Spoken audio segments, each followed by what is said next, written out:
Mondial 2022 Mouel-Combi détruit les plans d'Eto'o. Nouvelle grogne en vue, ça s'annonce difficile à la Feucafoutune. Brouille en vue entre Samuel Eto'o et Mouel-Combi. Un souci logistique au cœur des débats dessus. Une nouvelle grogne s'annonce entre le ministre des Sports et de l'Éducation physique. Mouel-Combi et le président de la Feucafou, Samuel Eto'o.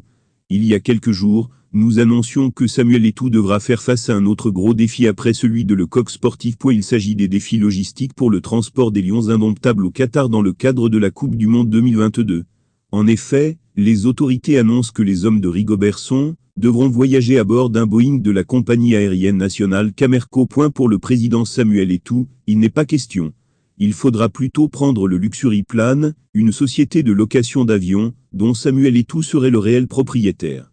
Cela s'annonce très rude, car Narcisse Combimouel demande à ce que les Lions indomptables voyagent à bord de la compagnie aérienne nationale Camerco, qui a déjà un Boeing 737 opérationnel, et qui a fait savoir au gouvernement qu'elle est disposée à transporter les Lions indomptables au Qatar. Narcisse Combi a donc détruit les plans de Samuel Eto'o, déjà accusé de vouloir surfacturer les billets de transport des Lions au Qatar. Il rejette donc la proposition de la Feucafou. On apprend que Samuel Eto'o a décidé de contourner le ministre des Sports pour interpeller ses amis à la présidence de la République. Il avait dit lui-même « J'ai des bras longs ». Ça s'annonce très difficile avant le démarrage du Grand Derby.